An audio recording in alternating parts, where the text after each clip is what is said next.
Saving my wife from cheating. On Friday morning, my wife Becky was dressed to perfection. A knee-length red dress with sheer black tights. A pair of high-heeled shoes completed the ensemble. "You look amazing." I feigned ignorance when I asked, "What are you dressed up like that for?" "Nothing much, just wanted to dress up." You have to know my wife to realize how strange that statement was. This was a woman who lived for jeans. Monday through Thursday, she had to wear nice clothes to work, but on Friday, her uniform was designer jeans tucked into a pair of black leather boots with a blouse or sweater. In our 5 years of marriage, she never changed once, and she certainly didn't dress this nicely Monday through Thursday. "If you dress this nice, I'll take you to the dance tonight. I'll order dinner for 6 people. "Okay." That was all she said. "Okay." Not where, just okay.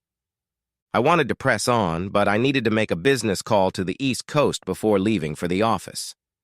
I admit my thoughts were distracted by how attractive my wife looked. And, knowing why, it bothered me even more. She gave me a cursory kiss before leaving for work. Becky was one of 12 technical assistants for a large automotive tool supplier. Their job was to be the liaison between the 40-plus sales reps and the warehouse, entering their orders into the system and sending confirmation emails to customers. Becky had been acting a little strange the last few weeks. Nothing major, but rather a lot of little things. One was that she kept mentioning one of the new sales reps, Vince Davis. She often came home frustrated that some of them didn't understand anything, but she seemed to have some funny anecdote about Vince every day. He couldn't be wrong. This caught my attention, and I decided to do a little investigating. Becky always slept in on Saturdays. I got up at my usual 6 in the morning, poured a cup of coffee, and started reading her letters. Most of them were idle chatter, of no interest to anyone. Not discouraged, I continued my search, and after checking the trash can, I discovered I was at the bottom. My wife had dutifully deleted all of Vince's emails and her replies, but never bothered to empty the trash garbage can. I copied everything they'd exchanged onto a flash drive for safekeeping, and then started reading them. I thought it was odd that he was sending business messages on her personal account, but soon their tone changed to flirting. Then they got very personal. He commented on what she was wearing and speculated about what kind of underwear she was wearing underneath. Becky reacted like a lovesick 14-year-old girl, teasing him back. I found it very difficult to contain my rage as the emails got closer to the actual date. He was turning on more and more garbage, and she was devouring it. I almost smashed her laptop when I read how the asshole had moved on to weasels and tried to talk her into going to work in a commando suit. When she said she was only doing it for her husband, he whined like a sick puppy trying to get her to agree to at least wear panties to work. I smiled when she blew him off, but that didn't stop him. The next night, he tried to get her to send naked selfies, but thankfully she flatly refused. But it was obvious he felt comfortable enough to step up his virtual seduction. I was tempted to confront her as soon as she woke up, but I realized I needed to cool down or I might kill her. I left a note on the desk that I had some errands to run. I thoughtfully left my cell phone on the counter. I talked to myself for a long time, trying to decide what to do next. By the time I got back, it was already dark. Becky hugged me and told me she was worried something had happened to me. "I called your mom and your friends, but no one has seen you. Where have you been? Why didn't you call?" I bit my tongue and didn't say what my mind was screaming. Instead, I said, "I had a lot to think about." On Sunday, Becky surprised me by waking me up with sex. She was an absolute vixen in bed. Knowing what she was hiding sucked all the romance out of her performance. She noticed my lack of enthusiasm and asked, "Are you feeling okay?" I ignored her question and avoided her for the rest of the day. On Monday morning, I checked her inbox again and found over 24 messages she had exchanged while she was so concerned about me. There wasn't a single message asking if they had seen her deadbeat husband. For the rest of the week, they averaged a couple messages a day. The weasel had lodged himself deeply in her mind. And then, to quote the immortal expression of Alice in Wonderland, things got more curious and curiouser. On Friday night, Davis announced that he had saved Becky's job. I read with great curiosity his statement that he had discovered an error in the pricing of a nationwide contract so big that she would have been fired for sure. This seemed like a lie, since Becky was a math genius and balanced our checkbook every month without even using a calculator. When I read his next message, I realized he was setting her up. He kept reminding Becky that she said she owed him a huge debt. As a reward, he wanted to take her out to dinner somewhere special, just for the two of them. He used several double entendres to make it clear exactly what he wanted to eat. Becky seemed oblivious to his words. The last message was dated Wednesday. He reminded her that he'd taken a big risk covering for her mistake and would probably lose his job if his boss found out what he'd done. Becky wanted him to assure her that it was just two friends who had gone out to lunch together. His response made me boil over.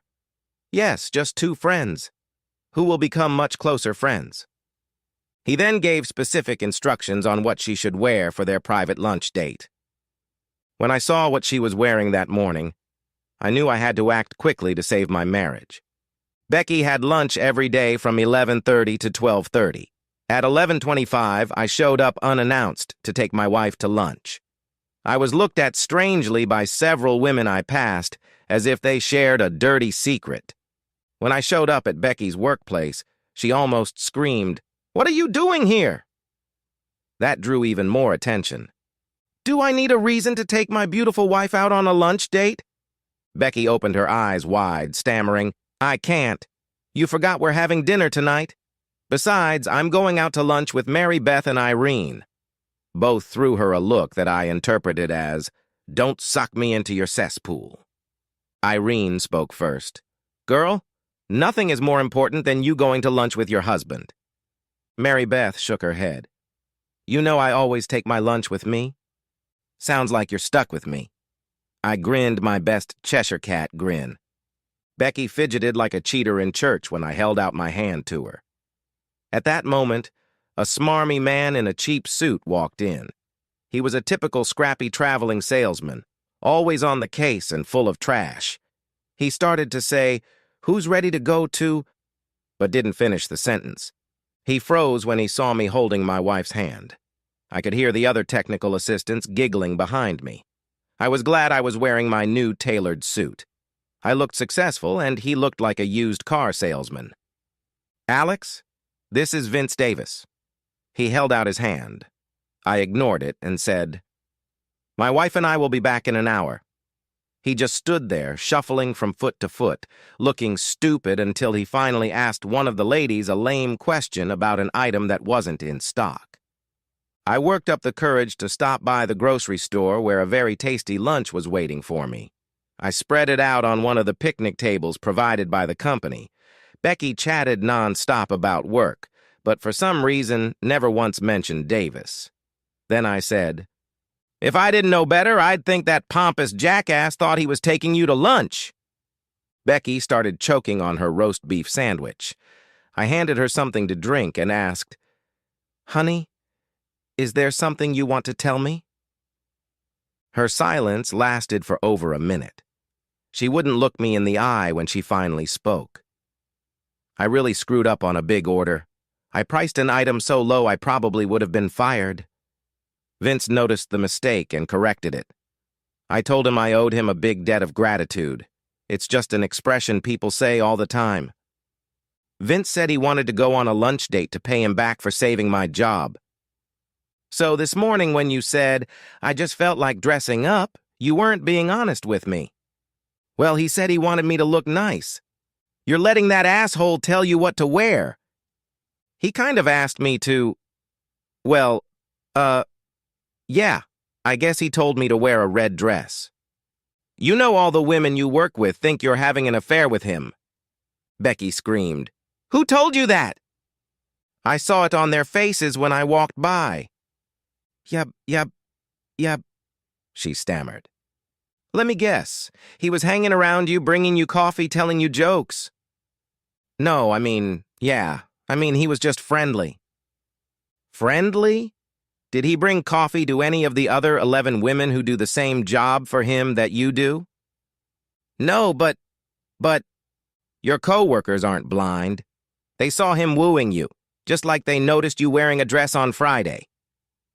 It took a few minutes, but Becky finally admitted that the attention had stroked her ego and she'd fallen for him like a silly schoolgirl. It was exciting, sneaking around, teasing each other, but we were just playing. He knew I'd never do anything to him. Either you're an idiot or you think I'm an idiot. Becky, I read the letters. Why do you think he blackmailed you into going on a private lunch date? He was going to have sex with you whether you wanted him to or not. No, he wouldn't. He knows I'm married. I would never cheat on you. Maybe not physically. I touched her forehead with my index finger. But you did it here, and that's as good as it gets. Becky started to cry.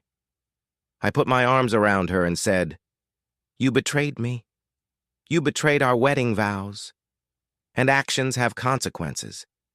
Give me one good reason why I should stay married to a woman I can't trust. She began sobbing so hard she could barely catch her breath. Finally, she managed to whisper, I'm sorry.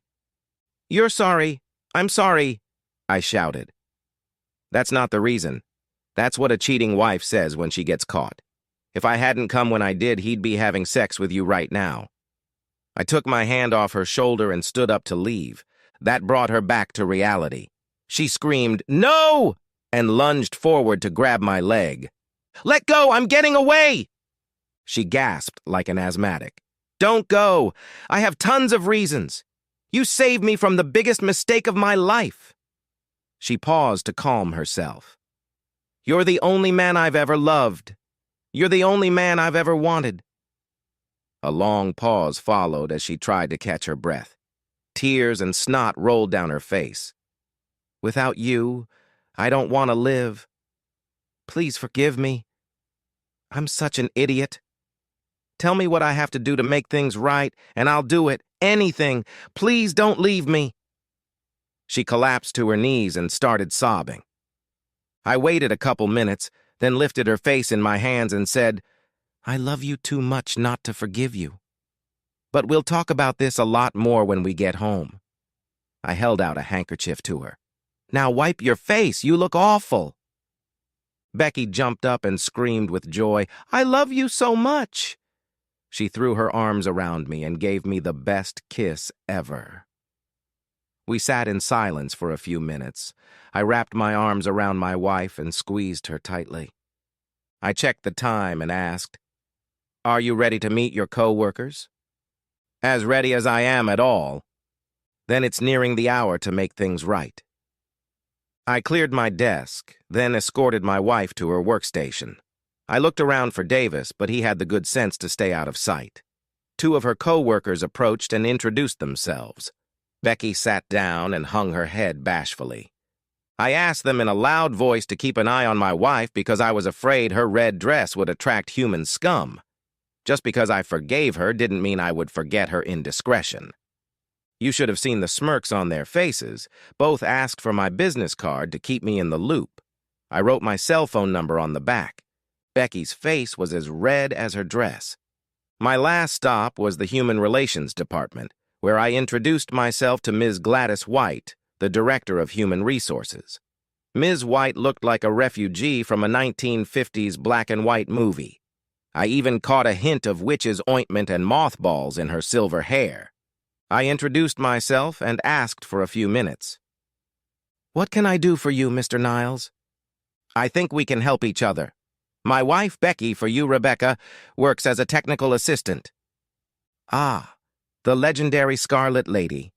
I take it you're here to defend her honor. Ms. White may have been ancient, but she had a keen sense of irony.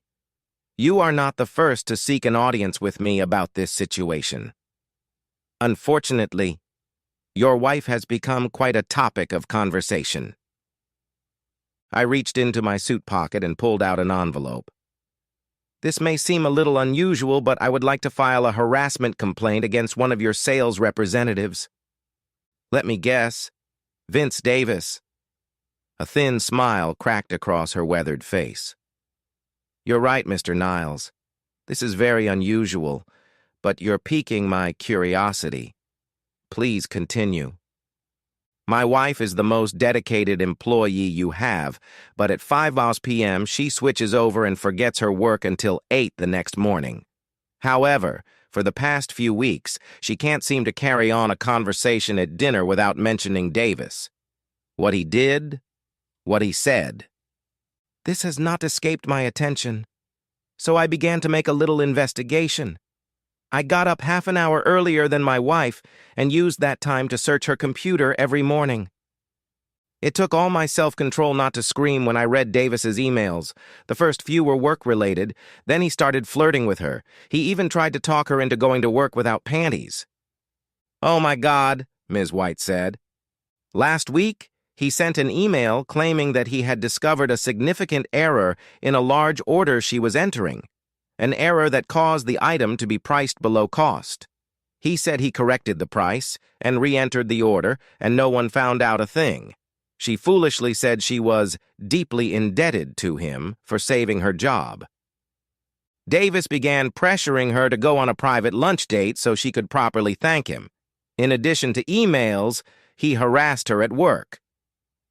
Becky kept reminding him that she was happily married and hoped she hadn't given him the wrong impression. Eventually, he wore her down and she agreed to have lunch at a restaurant, but that was the end of it. As you can see, his idea of her being deeply indebted to him had nothing to do with buying a hamburger and fries. I held out the printed emails to her. One moment, Mr. Niles. Our sales representatives don't have access to the billing portion of our program. He couldn't have done what he claims. She picked up the phone and dialed a few numbers. Fortunately, we have a keystroke logging program. In a few minutes, we'll know what really happened. William, I need your skills. She explained exactly what Davis was going to do, then looked at the last email.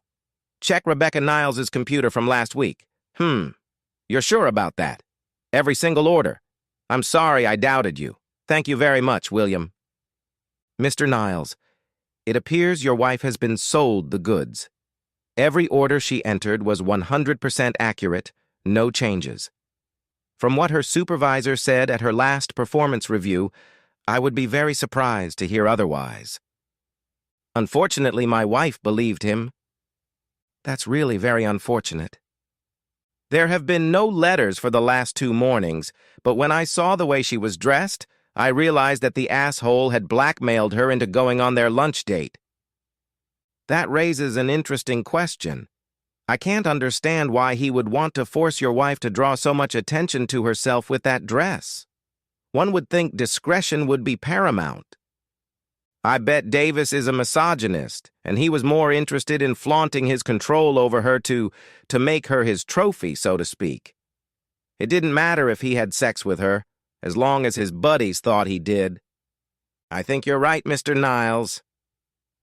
After leaving Ms. White, I had the distinct impression that Davis was going to have to update his resume. I had a bad feeling that the asshole would be waiting for my wife in the parking lot after work. Fortunately, I had a good friend in the police department who was happy to drive through the parking lot during the layoff. Officer Chelik even found a parking spot where he had a clear shot of Becky's car on his security camera. The hardest part for me was heeding his admonition to stay out of a 5-mile radius if something happens. Don't worry, I won't let anything happen to your wife. Davis waited for Becky, hiding behind the van. When she pressed the remote button to open her door, he pounced on her. He threw her down on the trunk and screamed, "You fool! You're going to pay for what you did." In Davis's defense, there's no way he could have known that the man who pulled him away from my wife was a police officer. Too bad he swung before he looked. His fist hit Officer Selik's jaw, causing him to stagger but not fall. He retaliated with several blows to Davis's head with his baton until he let go of Becky. By then, blood was pouring from his nose and mouth. He swung blindly and was rewarded with a taser shot to the chest. It jerked his legs up. He collapsed face down on the pavement and went limp. Salik knelt down and cuffed him behind his back. By this time, a large crowd had gathered to watch what was happening. A few minutes later, 2 patrol cars pulled up. He was still twitching as they loaded him into the back seat of the car. Mary Beth and Irene led the crowd, applauding the police officers as they led Davis away. Becky looked shocked. Officer Selig told her he would take her to the station to file a report. I was on my way to my next client when the phone rang. It was Irene. Thought you might be interested to know, Davis was in the stockroom berating your wife for not going to lunch with him when he was called into HR. I saw him about a half hour later when he was being escorted out by a security guard. Next thing I knew, he was getting his ass kicked by a cop for bothering your wife. And oh, his face doesn't look too pretty anymore. Irene, I can't thank you enough. Becky is lucky to have a friend. After what happened with Davis, I don't want you to be my enemy. We both laughed. Epilogue. That night we didn't go out to dinner and dancing. Instead, we ordered pizza and spent the evening sitting in front of the fireplace drinking wine and talking. Becky was embarrassed by how naive and gullible she was.